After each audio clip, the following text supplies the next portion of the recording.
नमस्कार दोस्तों, स्वागत है आपका अपने YouTube channel maker of modern teacher पर। तो कैसे हैं आप सब? आशा है आप सब अच्छे होंगे।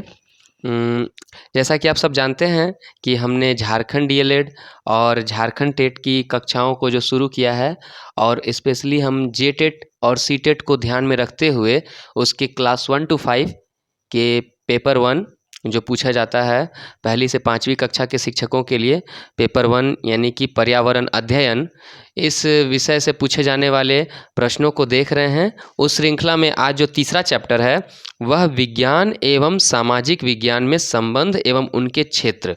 इस पाठ से भी कई प्रश्न पूछे गए हैं पिछले वर्षों में। तो इस प्रश्नों को जानने से पहले हम इस पाठ को थोड़ा समझने का प्रयास करते हैं और जानते हैं कि विज्ञान एवं सामाजिक विज्ञान में क्या संबंध होता है। देखिए, साधारण रूप में कहा जाए तो वर्तमान समय विज्ञान का युग है और आज जिस समाज में मनुष्य अपना जीवन व्यतीत कर रहा है वह विज्ञान और तकनीक का समाज है। अतः मनुष्य को समाज के विभिन्न कार्य क्षेत्रों को समझने एवं उनके विकास में सहयोगी भूमिका अदा करने के योग्य बनाने के लिए विज्ञान की शिक्षा देना आवश्यक है। यह तो हो गई आवश्यकता। विज्ञान एवं सामाजिक विज्ञान में घनिष्ठ संबंध होते हैं। जैसा कि हम जानते हैं, चलचित्र, टेलीविज़न, समाचार पत्र आदि के आविष्कारक एवं संचालन में विज्ञान का अहम योगदान रहा है। ये सब जो है विज्ञान की देन है, जबकि इसके कार्य क्षेत्र सामाजिक विज्ञान के अंतर्गत आते हैं। पर्यावरण अध्ययन का संबंध भी विज्ञान से है, जबकि समाज पर पर्यावरण का प्रभाव सामाजिक विज्ञान का क्षेत्र है। इसी प्रकार अन्य कई पहलुओं से यह स्पष्ट होता है कि विज्ञान एवं सामाजिक विज्ञान आपस में संबंधित हैं। इसकी अवधारणा को जानते हैं। सामाजिक विज्ञान समाज की विविध परंपराओं व गतिविधियों को समाविष्ट करता है। इतिहास, भूगोल, राजनीति शास्त्र, अर्थशास्त्र तथा समाजशास्त्र आदि विषयों से सामग्रियां ग्रहण करता है। विभिन्न पाठ्यचर्या एवं रूपरेखाओं ने सामाजिक विज्ञान में विषय वस्तु के गठन के आधार पर अलग अलग मत दिए हैं। यद्यपि वर्ष 1975 की पाठ्यचर्या रूपरेखा, जैसा कि आप जानते हैं कि राष्ट्रीय पाठ्यचर्या रूपरेखा का निर्माण 1975 से शुरू हुआ था। इसमें कहा गया था कि प्रत्येक विषय की आवश्यक इकाइयों की पहचान करके उन्हें एक समग्र पाठ्यक्रम में सम्मिलित किया जाना चाहिए। ये किस रूपरेखा में कहा गया था? 1975 की रूपरेखा में। देखिए, इन इम्पॉर्टेंट बात को आप ध्यान रखिएगा।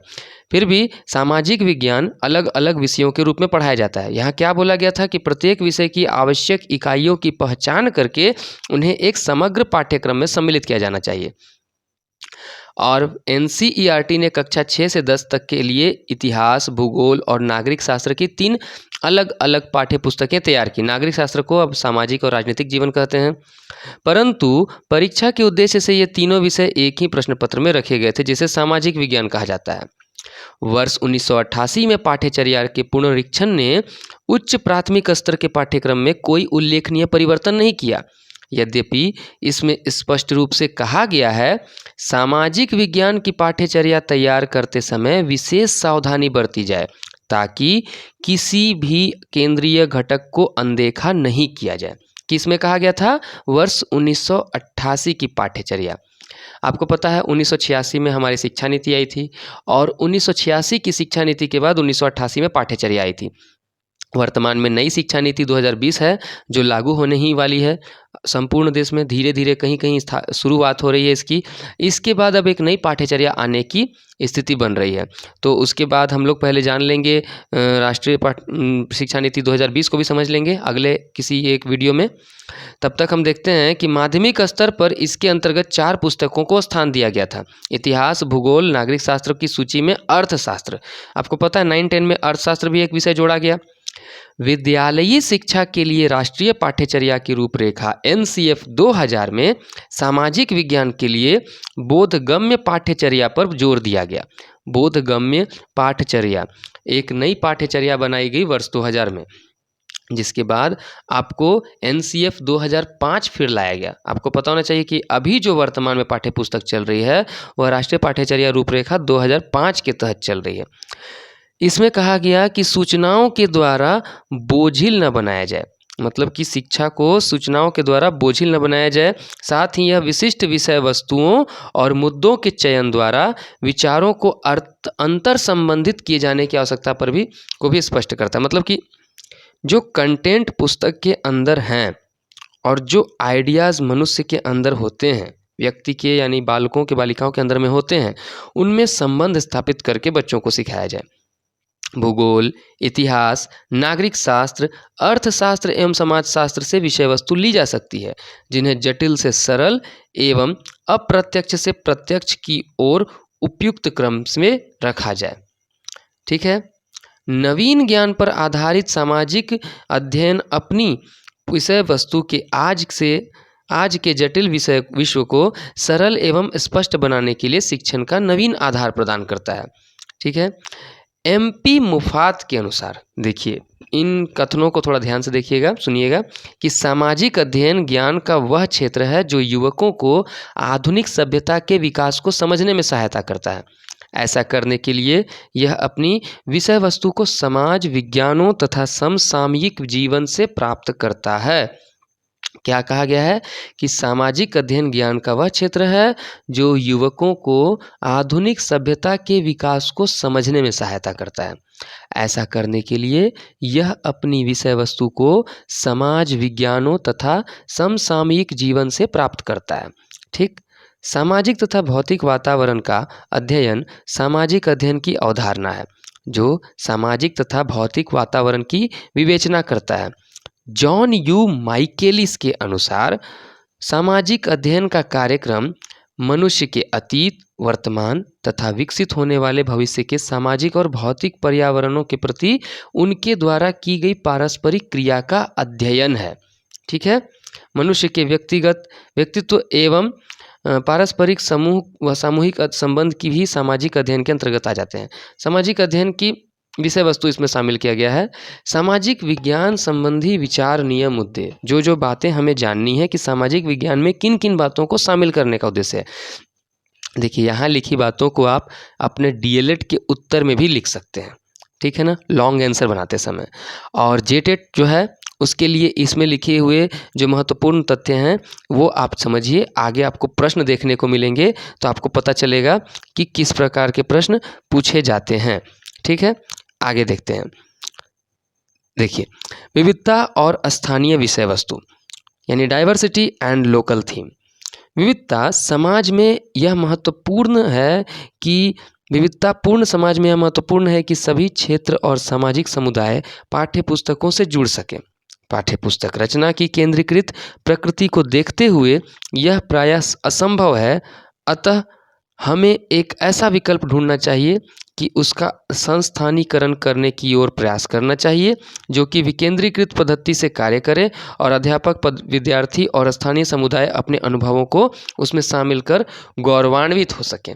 प्रासंगिक स्थानीय विषय वस्तु पठन पाठन की प्रक्रिया का अहम हिस्सा होना चाहिए, जिनका शिक्षण स्थानीय पठन पाठन स्रोतों की मदद से किया जाना चाहिए। तो यहाँ क्या कहा गया है? यहाँ कहा गया है कि हमारा समाज विविधतापूर्ण भरा हुआ है।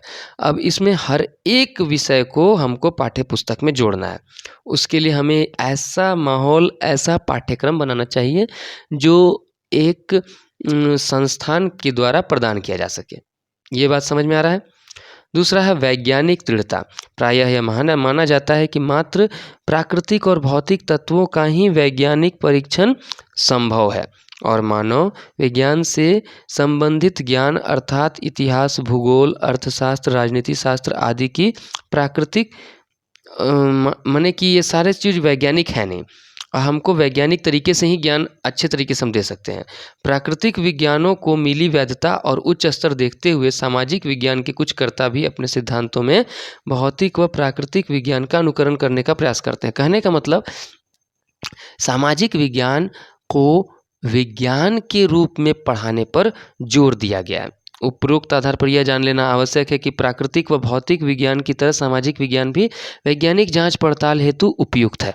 साथ ही यह इन सिद्धांतों के लागू होने के तरीके भले प्राकृतिक भौतिक विज्ञान के सिद्धांतों से भिन्न हो, किंतु किसी भी अर्थ में कम नहीं। कहने का मतलब कि सामाजिक विज्ञान को विज्ञान के रूप में पढ़ाने पर जोर दिया गया है, बल दिया गया है।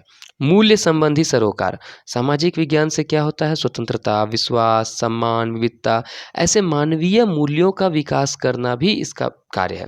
यदि इसे माना जाए तो सामाजिक विज्ञान शिक्षण का ध्येय बच्चे में एक आलोचनात्मक, नैतिक और मानसिक ऊर्जा की स्थापना होनी चाहिए, जिससे वे उन सामाजिक बाध्यताओं से मुक्ति पा सकें जो इन मूल्यों को हानि पहुंचाते हैं। मतलब कि बच्चों के मन में मूल्यों का विकास करना भी सामाजिक विज्ञान का उद्देश्य है।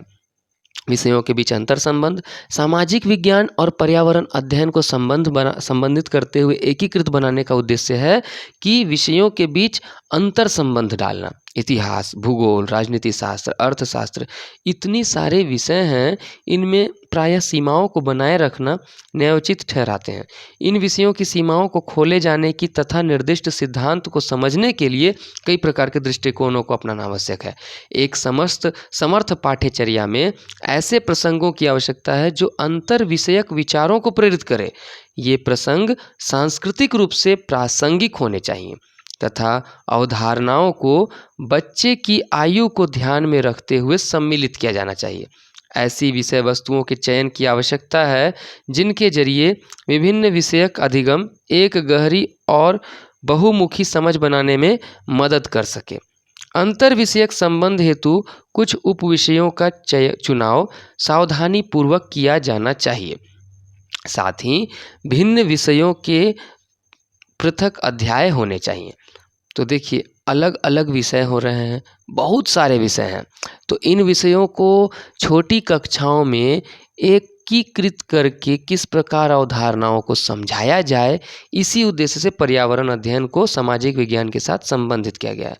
पर्यावरण अध्ययन का अन्य विषयों के साथ संबंध अगर बोलें तो पर्यावरण अध्ययन भाषा से भी संबंधित है। भाषा साहित्य का माध्यम है और इसी उद्देश्य से तो पहली और दूसरी कक्षा में भाषा के माध्यम से पर्यावरण अध्ययन का ज्ञान दिया जाता है। भाषा की पाठ्य पुस्तकों में संकलित निबंधों, कहानियों, कविताओं आदि का प्रत्यक्ष संबंध हमारे पर्यावरण के विविध पहलुओं से होता है। इस तरह पर्यावरण अध्ययन एवं भाषा एक दूसरे से संबंधित होती है। पर्यावरण अध्ययन को प्रस्तुत करने के लिए भी भाषा की आवश्यकता पड़ती है। आप बोल करके ही ना बताएंगे पर्यावरण अध्ययन को, और जब बोल करके बताएंगे तो आपको भाषा की आवश्यकता होगी। पर्यावरण अध्ययन एवं गणित। पर्यावरण अध्ययन के अंतर्गत पढ़े जाने वाले विषयों जैसे भूगोल, पर्यावरण, राजनीति विज्ञान, अर्थशास्त्र, जीव विज्ञान आदि के अध्ययन के लिए गणित का ज्ञान आवश्यक है। जोड़ घटाव गुणा भाग हर जगह आवश्यक होता है, तो इसीलिए कि भूगोल के विविध पहलुओं की जानकारी के लिए गणित का अध्ययन के लिए अनिवार्य माना जाता है। मतलब कि भूगोल या इतिहास या किसी भी विषय को हम अगर पढ़ रहे होंगे तो वहाँ गणित का अध्ययन आवश्यक है। आगे है पर्यावरण अध्ययन एवं विज्ञान की बात करते हैं। तो पर्यावरण अध्ययन जो है आधुनिक युग का विज्ञान है, आज के समय का, एवं radio, film, computer, TV, press आदि का संबंध हमारे दैनिक जीवन से है। सामाजिक संदर्भ में ये हमारे जीवन को प्रभावित करते हैं। इनका प्रभाव न केवल हमारे वर्तमान पर पड़ता है बल्कि हमारा भविष्य भी इससे प्रभावित होता है। इस तरह विज्ञान का संबंध हमारे सामाजिक जीवन से प्रत्यक्ष जुड़ा है और यही कारण है कि विज्ञान के विविध पहलुओं का अध्ययन पर्यावरण अध्ययन के अंतर्गत किया जाता है। एवं व्यापक दृष्टिकोण के साथ पर्यावरण अध्ययन को पर्यावरण विज्ञान भी कहा जाता है। अब अगर कहें कि पर्यावरण अध्ययन की विषय वस्तु कैसी है, तो यह कला है। यह कला मानवीय भावनाओं को मूर्त रूप प्रदान करने में सक्षम है। विविध कालों में सामाजिक जीवन के अध्ययन के लिए हम विविध कालों की विविध कलाओं जैसे स्थापत्य कला, चित्रकला, मूर्तिकला आदि का अध्ययन करते हैं। इस तरह पर्यावरण अध्ययन का कला से विशेष संबंध है। पर्यावरण और सामाजिक विज्ञान में संबंध की बात करें तो पर्यावरण अध्ययन इतिहास से संबंधित है। इतिहास से इसका संबंध इस प्रकार है कि हम कुछ महान लोगों के तथ्यों को देख लें। त्रिवेलियन ने कहा है, इतिहास एक विषय ही नहीं बल्कि एक घर है जिसमें सभी विषय निवास करते हैं। ध्यान दे रहे हैं, इतिहास एक विषय ही नहीं बल्कि एक घर है जिसमें सभी विषय निवास करते हैं। तो यह आपको ना क्लास 6 to 8 के लिए जो SST के टीचर्स हैं उनके लिए पूछा जाने वाला विषय में आ सकता है। किसने कहा है? त्रिवेलियन ने। जिल्लर के अनुसार इतिहास एक केंद्रित विषय है जिसके चारों ओर सभी विषय घूम सकते हैं। ठीक है। वाइवर के अनुसार इतिहास एक अध्ययन है जो सभी कलाओं को या तो जन्म देता है या पालन पोषण करता है, सभी का विकास करता है तथा उन्हें उन्नति प्रदान करता है। ठीक। पर्यावरण का भूगोल से भी संबंध है। जियोग्राफी यानी भूगोल सामाजिक विज्ञान और पर्यावरणीय शिक्षा के मध्य पारस्परिक संबंधों का विषय है। यानी पर्यावरण का ज्ञान और पर्यावरणीय शिक्षा और सामाजिक विज्ञान, इन दोनों के मध्य एक कड़ी के रूप में भूगोल है। इसमें प्राकृतिक परिवर्तन एवं समस्याएं, जलवायु, आपदाएं, इन सब का अध्ययन करते हैं। आधुनिक समय में भूगोल भौतिक और सांस्कृतिक वातावरण के साथ साथ मानवीय क्रियाओं और उनका वातावरण के साथ पारस्परिक संबंधों को भी बताने का कार्य करता है। ठीक। आगे देखते हैं। पर्यावरण का नागरिक शास्त्र के साथ भी संबंध है। नागरिक शास्त्र सामाजिक विज्ञान का प्रमुख विषय है। नागरिक शास्त्र का मुख्य उद्देश्य होता है एक आदर्श नागरिक तैयार करना। और नागरिक शास्त्र आदर्श नागरिक कैसे तैयार करेगा? जब वह व्यक्ति संतुलित, स्वस्थ और स्वच्छता के प्रति जागरूक हो। ऐसे में नागरिक शास्त्र द्वारा ही छात्रों को स्वयं, घर, पड़ोस, ग्राम, नगर आदि की सफाई का महत्व बताया जाएगा। पर्यावरण और अर्थशास्त्र की बात करते हैं। अर्थशास्त्र के अंतर्गत मानव की आर्थिक क्रियाओं जैसे धन की उत्पत्ति, वितरण, विनिमय तथा उपयोग आदि का समुचित अध्ययन किया जाता है। ठीक है। इसके बाद बात करते हैं तो ऐसे में अर्थ प्रत्यक्ष रूप से पर्यावरण को प्रभावित करता है, यानी कि धन का तो आवश्यकता है ही। समाज आर्थिक रूप से जितना मजबूत होगा उसका प्राकृतिक पर्यावरण भी उतना ही मजबूत होगा। समाजशास्त्र की बात करते हैं तो पर्यावरणीय स्थिति एवं परिस्थिति का सामाजिक जीवन पर प्रभाव बहुत ही व्यापक होता है। लोगों की आवश्यकताओं एवं जरूरतों को पर्यावरण प्रभावित करता है। किसी समाज में लोग क्या खाएंगे, कैसे वस्त्र पहनेंगे, उनका मकान कैसा होगा आदि सभी पर्यावरण के द्वारा ही निर्धारित होते हैं। पर्यावरणीय परिस्थिति के कारण ही भूमध्य रेखीय प्रदेश, तो शीत प्रदेश, समशीतोष्ण प्रदेश और मरुस्थलीय प्रदेश में सामाजिक जीवन शैली एवं व्यवस्थाएं भिन्न भिन्न होती हैं। ये किसके द्वारा है? समाजशास्त्र के द्वारा। अब पर्यावरण अध्ययन और विज्ञान में संबंध को समझते हैं। यदि बात करें तो विज्ञान में कई शाखाएं हैं। भौतिक विज्ञान है, रसायन विज्ञान है, जीव विज्ञान है, स्वास्थ्य विज्ञान है, चिकित्सा शास्त्र है एवं कृषि विज्ञान है। इनका भी पर्यावरण के साथ संबंध है। पर्यावरण का भौतिक के साथ कैसे संबंध है? किसी प्रदेश की मिट्टी के भौतिक गुण, जल के भौतिक गुण और इनका सीधा संबंध पर्यावरण से होता है। पर्यावरण में हम ऊर्जा, बल का अध्ययन भी करते हैं जिसका प्रत्यक्ष संबंध भौतिक शास्त्र से होता है। पर्यावरण अध्ययन एवं रसायन विज्ञान, इसकी जब बात करते हैं तो इसके अंतर्गत हम विभिन्न चक्रों जैसे भू, जैव, रासायनिक चक्र, प्रदूषणों जैसे जल प्रदूषण व मृदा प्रदूषण आदि का अध्ययन करते हैं। विभिन्न प्रकार के रासायनिक क्रियाओं, पदार्थों आदि का भी अध्ययन करते हैं। पर्यावरण और प्राणी विज्ञान, इसके अंतर्गत हम घास के मैदान, मांसाहारी, शाकाहारी, मरुस्थलीय प्रदेशों में ऊंट, भूमध्य रेखीय प्रदेशों में जैव विविधता पाई जाती है। यहाँ पाए जाने वाले प्राणियों की शारीरिक रचनाएं, जैव क्षेत्र भिन्न भिन्न, इनमें भिन्नताएं होती हैं। पर्यावरण में भिन्नता के आधार पर विश्व के सभी प्राणियों को 6 प्रमुख भौगोलिक प्रदेशों में विभाजित किया गया है। देखिए ये क्वेश्चन बन जाता है। 6 प्रमुख प्रदेश हैं। कौन कौन? Ethiopian, Oriental, Australian, Palearctic, Nearctic, Neotropical. ये क्वेश्चन ज़्यादातर तो एसएसटी के क्लास 6 to 8 वाले पेपर में ज़्यादा पूछा जा सकता है, लेकिन पेपर 1 to 5 के लिए भी इम्पोर्टेंट पूछा जा सकता है इसको। पर्यावरण अध्ययन और स्वास्थ्य विज्ञान की बात करें तो पर्यावरण अध्ययन प्रत्यक्ष रूप से मानवीय स्वास्थ्य को प्रभावित करता है। अगर पर्यावरण शुद्ध व स्वच्छ होता है तो वहाँ के निवासी स्वस्थ होते हैं और इसमें औद्योगिक अवशिष्ट प्रमुख भूमिका निभाते हैं जो कि पर्यावरण को, स्वच्छता को बिगाड़ने का काम करते हैं। नगरीय आवासीय क्षेत्रों में निवास करने वाले व्यक्ति शारीरिक व मानसिक दृष्टिकोण से ग्रामीणों की तुलना में कमजोर होते हैं। पर्यावरण अध्ययन और चिकित्सा शास्त्र की बात करते हैं तो औषधीय पेड़ पौधों की जानकारी हमें पर्यावरण से होती है। पर्यावरण अध्ययन से होती है। चिकित्सा विज्ञान में हम ऑक्सीजन, कार्बन डाइऑक्साइड गैसों की प्रमुखता से अध्ययन करते हैं, जो मुख्य पर्यावरण अध्ययन के घटक हैं।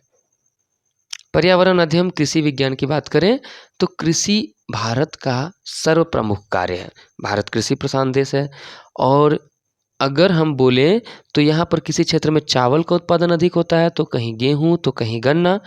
और पर्यावरण व जलवायु इन फसलों के लिए माने कि प्रभावकारी हैं। इस प्रकार हम देखते हैं कि कृषि पर पर्यावरण का भी प्रभाव पड़ता है। तो हम कह सकते हैं कि पर्यावरण अध्ययन की पाठ्यचर्या क्या है? प्राथमिक कक्षाओं के लिए प्राकृतिक और सामाजिक पर्यावरण को भाषा और गणित के अविभाज्य अंग के रूप में पढ़ाया जाना चाहिए 1 और 2 क्लास में। इसमें जेंडर संवेदनशीलता को स्थान दिया जाना चाहिए। कहने का मतलब जेंडर संवेदनशीलता, जनरल न्यूट्रल, आपको जो है ना जनरल मतलब कि सेंसिटिव होना चाहिए, ध्यान देना चाहिए। आप कोई भी बात बोल रहे हो तो उससे किसी भी लिंग विशेष को, यानी स्त्रीलिंग या पुल्लिंग, किसी भी लिंग विशेष को आपको किसी तरह का ठेस न पहुँचे उनकी भावना को। बच्चों को उन क्रियाओं में संलग्न किया जाना चाहिए जो उनकी प्राकृतिक और सामाजिक पर्यावरण संबंधी समझदारी को बढ़ाने में मदद कर सकें।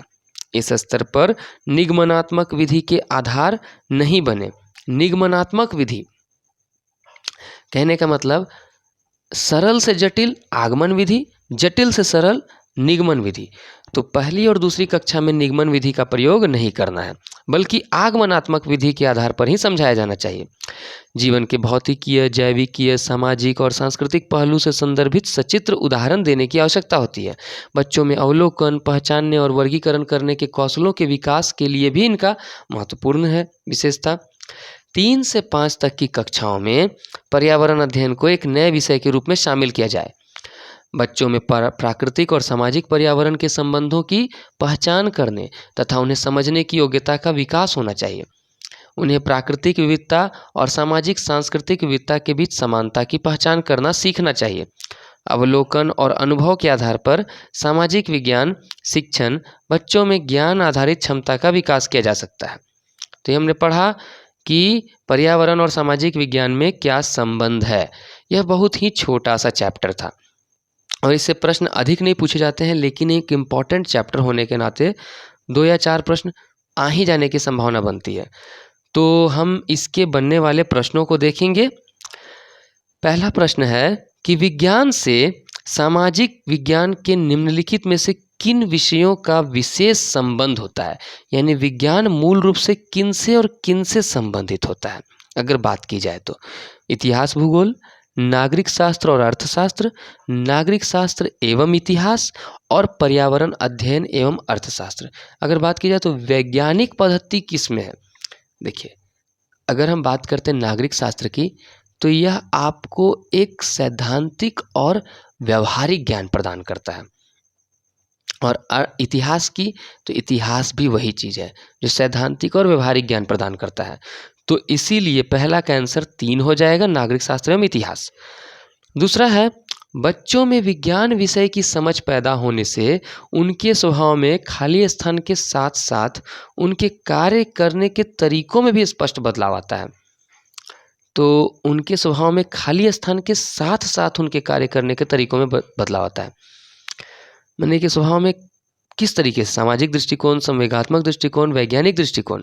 बच्चों में विज्ञान समझ की अगर हम पैदा करेंगे, विज्ञान की समझ, तो ऑटोमेटिक है कि वैज्ञानिक दृष्टिकोण बढ़ेगा। ऑप्शन नंबर 2 सही होगा।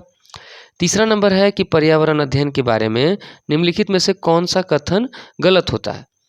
कि पर्यावरण अध्ययन पर्यावरण के महत्व से अवगत कराता है, ये तो सही है। चूँकि पर्यावरण अध्ययन मनुष्यों से संबंध है, इसलिए इसकी खोज की प्रकृति वैज्ञानिक नहीं है। पर्यावरण अध्ययन विश्लेषणात्मक और सृजनात्मक सोच के लिए नींव रखता है। पर्यावरण अध्ययन में ऐतिहासिक, भौगोलिक, आर्थिक और राजनीतिक आयामों से लेकर समाज के विविध सरोकार शामिल होते हैं। नकारात्मक पूछ रहा है आंसर, यानी गलत है। तो तीसरा का आंसर नहीं वाला हो जाएगा, यानी कि 2। 4 नंबर बोल रहा है कि पर्यावरण अध्ययन के विषय में निम्नलिखित में से कौन सा कथन गलत है। सामाजिक और भौतिक पर्यावरणों द्वारा की गई पारस्परिक क्रिया का अध्ययन ही पर्यावरण है।